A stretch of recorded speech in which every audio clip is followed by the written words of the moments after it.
అవునో కాదో నేరం చేసిన నీ కూతురికి తెలుసు, ఆ నేరాన్ని కళ్ళారా చూసిన నాకు తెలుసు. నిన్ను ఇప్పుడే ఇక్కడే మర్డర్ చేస్తాను.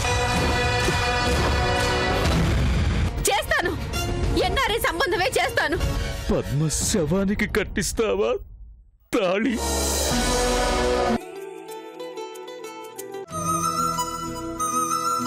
మనసు మమతలతో మెరిసే మనుషులతో కలిసే ప్రతి జన్మ ధన్యమే.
పద్దు, ఇక్కడ పడుకున్నావేంటే? పట్టపగిలి మొద్దు నిద్రేమిటే? లేవే. అయ్యో, టైం అయిపోతోంది.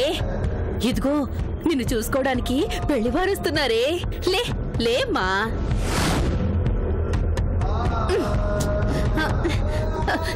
ఏమండి, పద్మేంటండి ఇక్కడ పడుకుందేంటి? పద్దు లేవే, ఇవాళ నీకు పెళ్లి చూపులే. పెళ్లి కొడుకు ఎవరో తెలుసా? అమెరికాలో ఉంటాడు. నువ్వు నేను కోరుకున్నట్టే ఎన్ఆర్ఐ సంబంధమేనే. ఇదిగో నీ ఫోటోని చూడగానే అబ్బాయి తెగ ముచ్చట పడిపోయాడు. పద్దు, నీ కాబోయే మొగుడికి జీతం ఎంతో తెలుసా? నెలకి 5 లక్షలు. ఇదిగో ఈ పెళ్లి చూపులు కేవలం లాంఛనం కోసమే. ఇక తొందరగా లగ్గాలు పెట్టేసుకోవటమే. లేచి తొందరగా రెడీ అవ్వమ్మా. అప్పుడు నీకోసం కొనిపెట్టానే కళ్యాణం పట్టు చీర, ఆ చీరను కట్టుకో. తల నిండా మల్లెపూలు పెట్టుకొని అందంగా ముస్తాబవ్వు. ఇదిగో పద్దు, పెళ్లి చూపుల్లో నువ్వు ఒక్కసారి ఓరు చూపుని విసిరావంటే జీవితాంతం ఆ పెళ్లి కొడుకు నీ కొంగు పట్టుకుని తిరగాల్సిందేననుకో.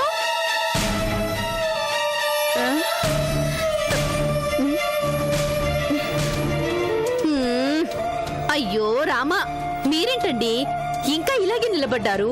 పెళ్లివారొచ్చే టైం అయింది. వెళ్ళి ముందు ఆ ఏర్పాట్లన్నీ చూడండి. కవిత, అయ్యో రామా, ఇవాళ జరిగేవి పెళ్లి చూపులేనండి. అప్పగింతలు పెడుతున్నట్టు అలా ఏడుస్తారెందుకు? వెళ్ళండి, వెళ్ళి పెళ్లి వారికి స్వీట్లు, హాట్లు, కూల్ డ్రింకులు అన్నీ రెడీ చేయండి. అసలే ఎన్ఆర్ఐ సంబంధం, మనం చేసే మర్యాదలు కూడా ఘనంగానే ఉండాలి కదా. పద్దు, నా తల్లి కదా, రావే. త్వరగా లేచి తలంటు పోసుకొని తయారవ్వమ్మా. ఈలోగా నేను వెళ్ళి మనోళ్ళందరికీ చెప్పొస్తాను, సరేనా? ఇదిగో నామాలు, నీకు ఈ విషయం తెలుసా? ఈ రోజే మా పద్దుకి పెళ్లి చూపులు. ఏమండోయ్, నేను వెళ్ళి ఈ విషయం అందరికీ చెప్పొస్తాను. తప్పక. కవిత, కవిత,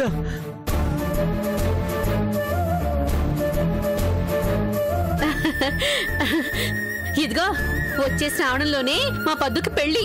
మీరంతా తప్పకుండా రావాలే. ఇదిగో ఏమండి, మిమ్మల్ని ఆగండి. ఇదిగో పిన్ని, మా పద్దు కాబోయే మొగుడెవరో తెలుసా? ఎన్ఆర్ఐ, అమెరికాలో ఉంటాడు. మా పద్దు పెళ్లికి మీరంతా 4 రోజుల ముందుగానే రావాలి. పనుంది గిన్నుందంటే నాకు కోపం వస్తుంది. మరి ఇదిగో ఆగండి, మా పద్దుకి పెళ్లి కుదిరింది తెలుసా? ఆ పెళ్లి కొడుకు రూపాయి కట్నం కూడా అడగలేదు, ఆడపడుచు లాంఛనం కూడా లేదు. నిజంగా మా పద్దు ఏ జన్మలో చేసుకున్న పుణ్యమో ఇంత మంచి సంబంధం వచ్చింది. ఈ ఊళ్ళో ఇంకెవ్వరింత మంచి సంబంధం తేలేరు తెలుసా?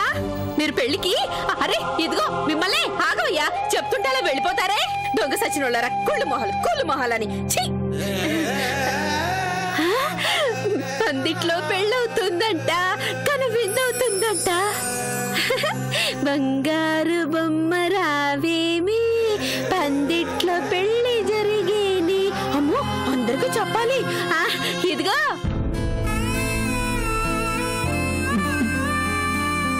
పద్దు,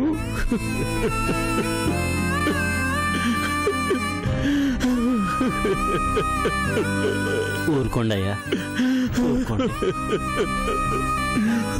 చూడయ్యా, నా కూతురికి ఎన్ఆర్ఐ సంబంధం తెస్తాను, లక్షల కట్నాన్ని కుమ్మరిస్తాను అని అడ్డమైన దారులు తొక్కి రాత్రింబవళ్ళు మా పద్మ పెళ్లి గురించే కలవరించింది. చివరికి పెళ్లి కాకుండానే అప్పగింతలకి నన్ను మాత్రమే వదిలేసి ఎలా పిచ్చిదానిలా వెళ్ళిపోయిందో చూడయ్యా, చూడు.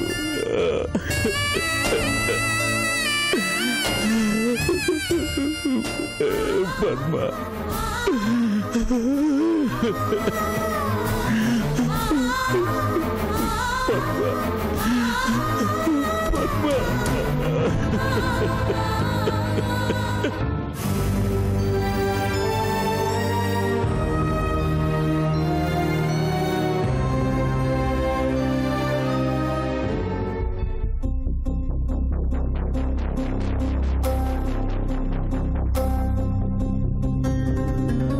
చిన్నాడా, ఏమిట్రా అన్యాయం?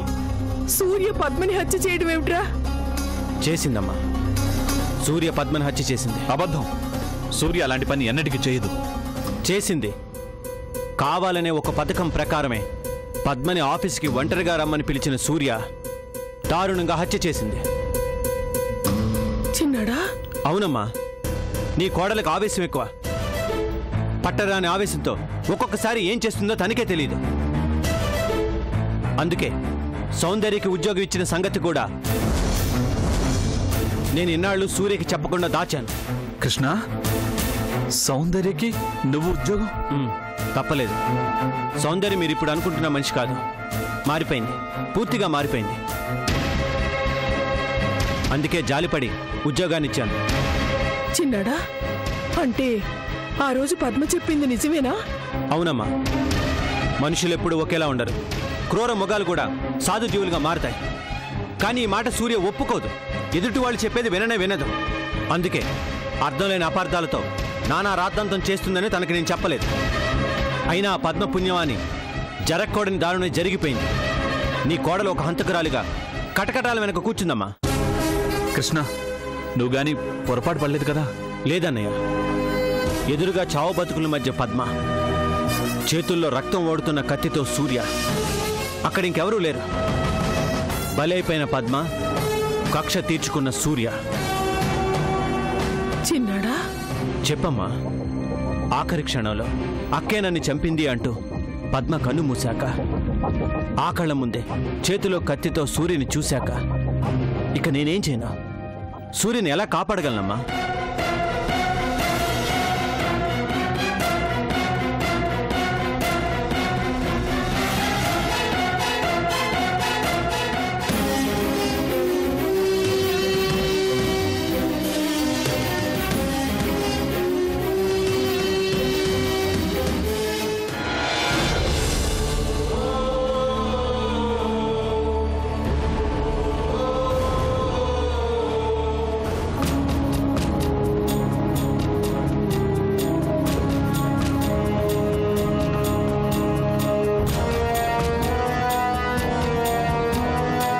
మేడం, మీరా? రండి కూర్చోండి. పర్వాలేదు, నేను సూర్యతో మాట్లాడాలి.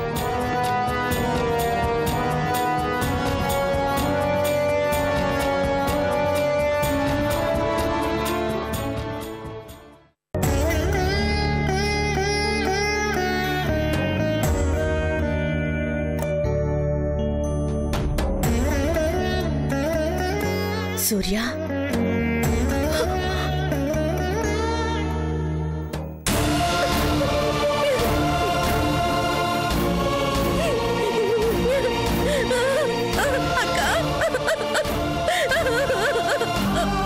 సూర్య,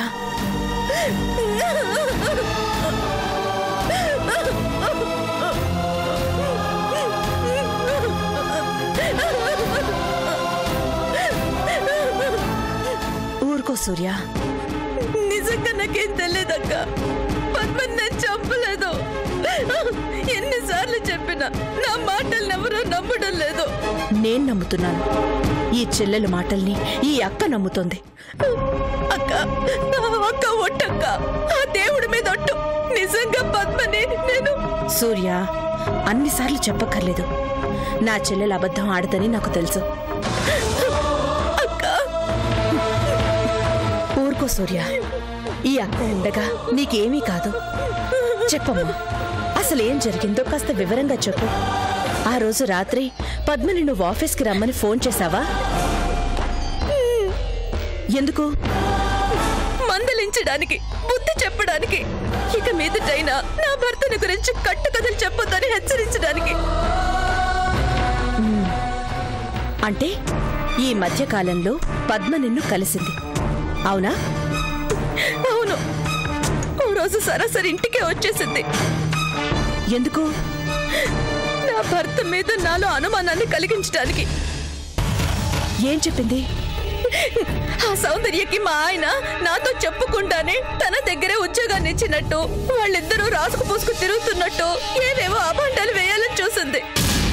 అప్పుడు నువ్వేమన్నావు? చంపేస్తానన్నాను. నా కృష్ణని గురించి ఇంకొకసారి తప్పుడు కూతులు కూస్తే పేగులు తోడేస్తాను, ప్రాణాలు తీసేస్తానని వార్నింగ్ ఇచ్చాను. I see. అలాంటి దాన్ని ఏదో మాట్లాడాలని ఆఫీస్కి రమ్మని ఎందుకు ఫోన్ చేశావు? ఎన్నిసార్లు చెప్పినా పద్మ దాని బుద్ధిని మార్చుకోలేదు. తరిమి కొట్టినా మళ్ళీ మళ్ళీ మా ఆయన్ని కలవడానికి ప్రయత్నించింది. అందుకే ఇక లాభం లేదని సీరియస్ గా వార్నింగ్ ఇవ్వాలని దానికి ఫోన్ చేసి ఆఫీస్కి రమ్మన్నాను. ఆఫీస్కి ఎందుకు?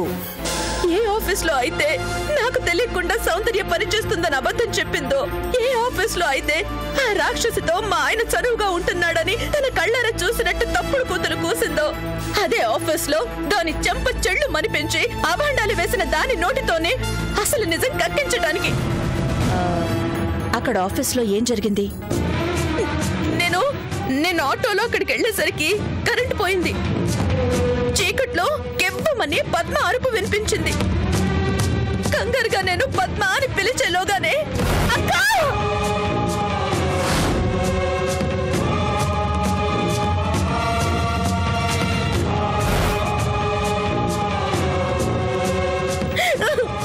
అంతే అంతే అక్క.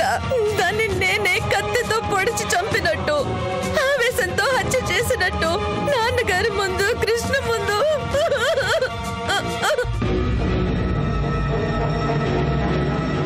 I see.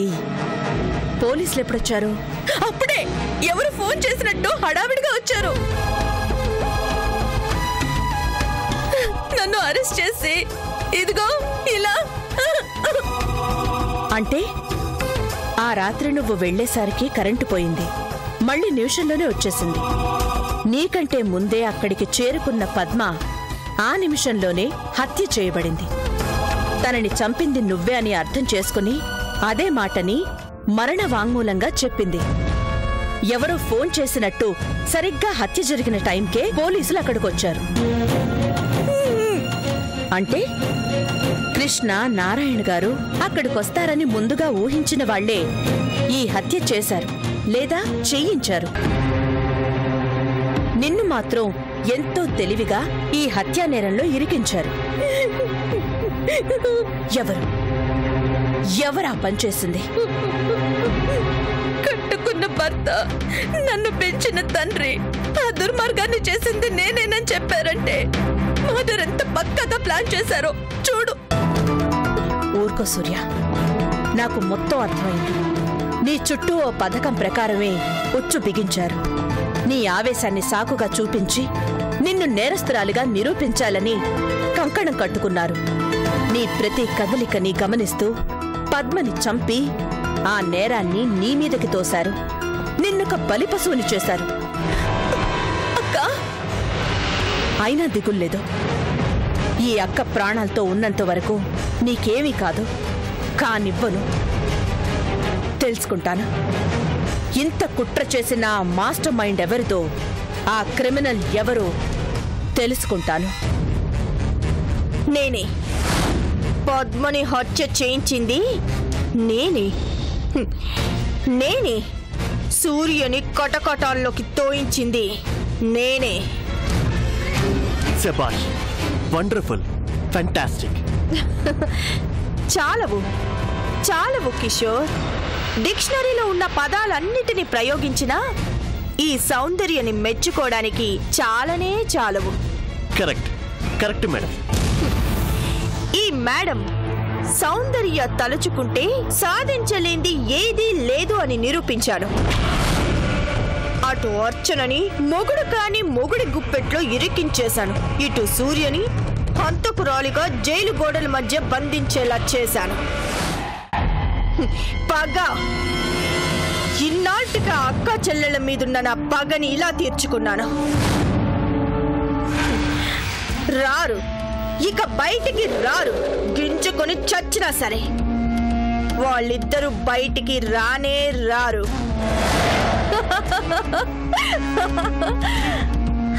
కిషోర్, ఇప్పుడు నాకు చాలా గర్వంగా ఉంది. గాల్లోకి తేలిపోతున్నట్టుగా ఉంది. నా పగ తీరిన ఈ శుభదినాన పగలబడి నవ్వాలనిపిస్తోంది. 2 birds at 1 shot. ఇక మిగిలింది కృష్ణని నా సొంతం చేసుకోవడం, మళ్ళీ నా వాణ్ణిగా చేసుకోవడం. గ్రేట్, నిజంగా మీరు గ్రేట్ మేడం. మీ ప్లానింగ్కి తిరిగే లేదు. మీ ఎత్తులకి పై ఎత్తులు వేయగలిగే వాళ్ళు ఈ లోకంలోనే లేరు. చాలు మరీ మునగ చెట్టు ఎక్కించుకో. మునగ చెట్టు కాదు మేడం, అవకాశం ఉంటే మిమ్మల్ని ఏనుగు అంబారి ఎక్కించాలనిపిస్తుంది. బంగారు పల్లకిలో ఊరేగించాలనిపిస్తుంది. అంతొద్దు. ఇంతకీ గాయత్రి ఏమంటోంది? ఇంకేమంటుంది మేడం? అది నాకు డబ్బు నగలు ఇచ్చి వెళ్ళిపోమంటే తెలివిగా రివర్స్ లో దాన్నే ఇరికిచ్చాను. నన్ను వదిలించుకొని ఆ రాము గారితో లేచిపోవాలనుకుంటుంది అని ఆ ముసలి దాని ముందు కలరింగ్ ఇచ్చాను. అప్పుడు ఎలా మారే దాని ముఖంలో కలర్సా పాడా? ముఖం పాలిపోతే తల వాలిపోతే అంటే ఇక గాయత్రి నా చేతుల్లో కీలు బొమ్మే. నేనే కిషోర్ని తెలిసినా ఏమీ చేయలేదు. ఇక నాకు ఇంట్లో ఎదురే లేదు madam. Good, very good. Kishore, గుర్తుందిగా ఆదిత్యగా నువ్వు సాధించాల్సిన ఆఖరి పని కూడా సాధించేస్తే ఆస్తి 50-50. పగతీరిన ఆనందం మీకు, పోలీసులకి పట్టుపడిన ఆనందం నాకు.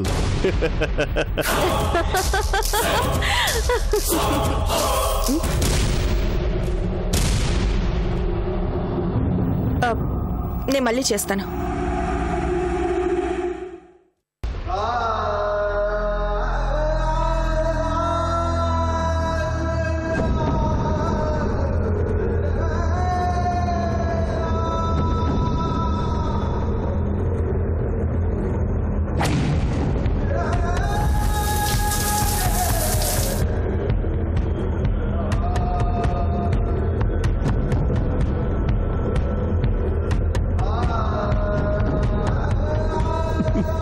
నాన్న, ఏంటిది?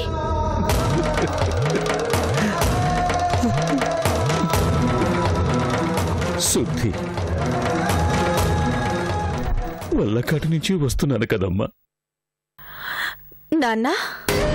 అవునమ్మా, నా రక్తం పంచుకొని పుట్టిన పద్మకి చదువు చెప్పించలేకపోయాను.